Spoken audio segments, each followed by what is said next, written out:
کیا بات ہے عرفان بھائی، ڈسٹرب لگ رہے ہیں؟ بس یار کیا بتاؤں، میرے ابو مجھ سے محبت نہیں کرتے. کیا مطلب؟ دیکھو نا، جب دیکھو ڈانٹتے رہتے ہیں. ابھی بھی گھر سب کے سامنے مجھے ڈانٹ دیا. ہر بات کے لیے منع کرتے رہتے ہیں، یہ نہ کرو وہ نہ کرو، یہاں نہیں جاؤ وہاں نہیں جاؤ. اتفاق سے میرے ابو بھی ایسے ہی ہیں. مجھے تو ایسا لگتا ہے دنیا کے سارے ابو ایک جیسے ہوتے ہیں. صحیح کہہ رہے ہیں آپ. نہ کہیں گھومنے لے کر جاتے ہیں اور نہ ہی کوئی میری فرمائش پوری کرتے ہیں. صرف سنڈے کے سنڈے دیکھنے کو ملتے ہیں، ورنہ صبح جاتے ہیں اور رات کو ہمارے سونے کے بعد آتے ہیں. دوسرے بچوں کے پاپا انہیں مہنگے مہنگے کھلونے اور چیزیں دلاتے ہیں. میرے ابو تو بس مجھے امید ہی دیتے رہتے ہیں. جی ہاں، آپ نے بالکل صحیح کہا. دنیا کے سارے ابو ایک جیسے ہی ہوتے ہیں.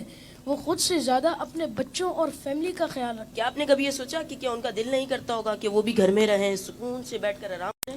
پتہ نہیں، شاید چاہتا تو ہوگا. اور جہاں تک بات ہے آپ کی فرمائشوں کی، تو ان کی سیلری ہی اتنی کم ہوتی ہوگی کہ وہ چاہ کر بھی آپ کی فرمائشیں پوری نہ کر پاتے ہوں. ہو سکتا ہے ہماری ضرورتیں پوری کرنے کے بعد ان کے پاس اتنے پیسے ہی نہ بچتے ہوں کہ وہ ہماری فرمائشوں کو بھی پورا کریں. میں نے اس طرح سے کبھی سوچا ہی نہیں. اور جہاں تک آنکھیں دکھانے کی بات ہے تو یہ بھی ان کی مجبوری ہے کہ ان کی ڈیوٹی ہے کہ وہ ہمیں ہمیشہ بری باتوں سے روکیں اور اچھی باتوں کی ترغیب دیں. اچھا فیضان بھائی، یہ بتائیں آپ کی ضرورتوں میں کوئی کمی آئی ہو؟ نہیں تو بالکل بھی نہیں. کبھی ایسا ہوا کہ آپ بیمار ہوئے ہوں اور آپ کے ابو کو آپ کی فکر نہیں ہوئی؟ ہماری بیماری میں سب سے زیادہ پریشان ہونے والے ہمارے ماں باپ ہیں. آپ کے ابو چھوڑ کر کہیں گھومنے چلے گئے ہوں؟ نہیں تو کبھی نہیں. کبھی ایسا ہوا کہ آپ کے ابو نے خود تو کچھ اچھا کھایا اور آپ کو نہ دیا ہو؟ کبھی نہیں. اگر کوئی اچھی ڈش کم ہوتی ہے تو وہ ہمیں دے دیتے ہیں اور کہتے ہیں تم کھا لو، میرا دل نہیں چاہ رہا. اگر یہ پیار نہیں ہے، محبت نہیں ہے، تو پھر کیا ہے؟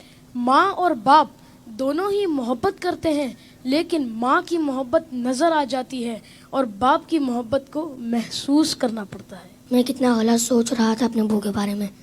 لو یو ابو. Love you very much. باپ باپ ہی ہوتا ہے. باپ ایک سایہ دار درخت ہوتا ہے. آج ان بچوں کی باتوں نے مجھے اپنے والد بھی یاد دلا دی ہے. واقعی اچھے کھانے انہوں نے ہمیں ہی کھلائے، اچھی چیزیں انہوں نے ہمیں ہی عطا کی.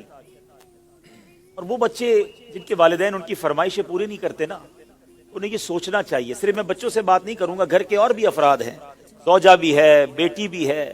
وہ کہتی ابو آپ ہمارے لیے کچھ لاتے نہیں ہیں. بیوی کہتی شوہر سے آپ کچھ لاتے نہیں. اس بیچارے سے تو پوچھو اس کی مجبوری کیا ہے. صبح سے گھر سے نکلتا ہے، چاہے سردی ہو چاہے گرمی ہو. کوئی موٹر سائیکل پر جاتا ہے، کوئی بس پہ بیٹھ کے جاتا ہے، کوئی دو بسیں بدل کے جاتا ہے، بارش میں بھی جاتا ہے. کیوں جاتا ہے؟ کہ چھٹی کروں گا تو تنخواہ کم ہو جائے گی. تنخواہ کم ہو جائے گی تو بچوں کو کیسے پورا کروں گا؟ اسکول کی فیس بھی دینی ہے، بچوں کے لیے کپڑے بھی لانے ہیں، کھانا بھی وقت پر لانا ہے. ہر چیز ہمیں تیار ملتی ہے. اس کی سورس کون ہے؟ وہ سورس ہمارے والد ہیں.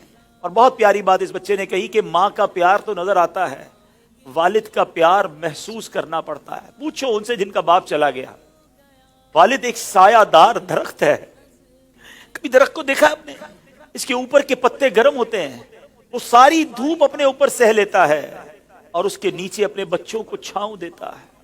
اگر لوگ بعض اوقات اپنے والد کی قدر نہیں کرتے، اپنے والد سے الجھتے ہیں، اپنے والد کو برا بھلا کہتے ہیں، یاد رکھیے میرے آقا فرماتے ہیں اس کا مضمون یہ ہے کہ والد کی رضا میں اللہ کی رضا ہے اور والد کی ناراضی میں اللہ کی ناراضی ہے. کبھی اپنے باپ کو ناراض مت کرنا. اگر وہ بوڑھے ہو گئے ہیں تو اب تمہاری باری آئی ہے، ان کی خدمت کرو. انہیں یہ احساس دلاؤ کہ اب میری باری ہے آپ کی خدمت کرنے کی. ہم اپنی ماں کو تو کہہ بیٹھتے کہ ماں میں تم سے بہت پیار کرتا ہوں. میں ساری دنیا کے بچوں سے پوچھتا ہوں کہ کب اپنے باپ کو کہا تھا کہ ابو آئی لو یو، والد صاحب میں آپ سے بہت پیار کرتا ہوں. آپ دنیا میں آج میں جو کچھ ہوں ابا جان میں آپ کی وجہ سے ہوں. یہاں تک پہنچایا مجھے آپ نے ہے. ارے جس نے انگلی پکڑ کر چلانا سکھایا، جس نے ہر مشکل میں کہا گھبرانا نہیں، میں تمہارے ساتھ ہوں. کہیں پھنس جاتا تھا تو ابو کے پاس آتا تھا، وہ کہتے بیٹا میں سنبھال لوں گا.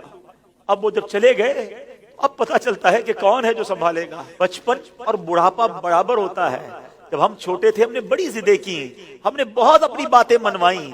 اب سمجھو والد صاحب کا جب بڑھاپا آ گیا تو میں نے ان کی باتیں ماننی ہیں. ان کی غصے کو برا نہیں ماننا، ان کے ٹوکنے کو برا نہیں ماننا. کبھی باپ کا دل مت دکھانا. یہ مت کہنا کہ آپ کو نہیں معلوم. ارے اسے کہتے ہو کہ نہیں معلوم جس نے ہمیں چلنا سکھایا، جس نے ہمیں کھڑا ہونا سکھایا، ہر مشکل میں جس نے ہماری مدد کی. خدارا میں ساری دنیا کے بیٹوں سے، ساری دنیا کی بچیوں سے، ساری اولاد سے گزارش کرتا ہوں اگر تمہارے والد زندہ ہیں ان کو خوش رکھنا. اور بوڑھے ہو گئے تو اب احساس دلاؤ ان کو کہ ابو جان آپ نے بڑا کام کیا ہمارے لیے. بڑی محنت کی، اب ہماری باری ہے آپ کی خدمت کرنے کی، اب ہم آپ کو سکھ پہنچائیں گے، اب آپ کسی ٹینشن میں نہ رہے، میرے پاس جو کچھ ہے ابو جان یہ سب آپ کا ہے، آپ کی وجہ سے ہے۔ دف ہے اس اولاد پر جو اپنے والد کو کہتی ہے کہ یہ میرا ہے آپ کا نہیں ہے، میں نے کمایا ہے آپ نے نہیں کمایا۔ یہ کبھی مت کہنا میرے پاس جو کچھ ہے، جو شرافت ہے، جو عزت ہے، جو دولت ہے، وہ سب کچھ ماں باپ کی وجہ سے ہے، وہ والد کی وجہ سے بالخصوص ہے۔ اپنے والد کو بڑھاپے میں خوشی دینا، اور جن کے ماں باپ چلے گئے اب ان کے لیے خوب ایصال ثواب کرے، ان کی قبر پر جایا کرے، وہاں دعائیں کیا کرے، بڑی پیاری دعا ہے۔ آؤ آخر میں مل کر ہاتھ اٹھائیے، اپنے ماں باپ کے لیے جو قرآنی دعا ہے وہ کرتے ہیں۔ اللہم ارحمہما کما ربیانی صغیرا، اے اللہ ہمارے ماں باپ پر رحم فرما جیسا انہوں نے بچپن میں ہم پر رحم فرمایا۔ جن کے ماں باپ زندہ ہے مولا ان کو حیاتی عطا فرما، صحت عطا فرما، نیکیوں والی طویل زندگی عطا فرما، اور جن کے ماں باپ چلے گئے اے اللہ ان کی قبروں کو جنت کا باغ بنا دے، ان کی بے حساب مغفرت فرما۔ تیرے دربار میں ہم دعا کرتے ہیں، انہوں نے ہم پر بڑی مہربانیاں کی ہیں، تو ہمارے ماں باپ پر مہربانی فرما، آمین بجاہ النبی الامین صلی اللہ تعالی علیہ وسلم۔ میں ان بچوں کا شکریہ ادا کرتا ہوں، امید ہے کہ آج آپ کے اس سیگمنٹ کی وجہ سے کئی بیٹے اپنے ماں باپ بالخصوص والد کے قریب ہو جائیں گے۔ اگر کسی نے باپ کا دل دکھایا ہے آج ہی جا کے معافی مانگ لو، ان کے پیر پکڑ لو، کیونکہ والد راضی تو رب راضی، والد ناراض تو رب ناراض۔ جنت میں مصطفیٰ کے صحابہ جہاں رہے، یا رب میری دعا ہے میرے بابا وہاں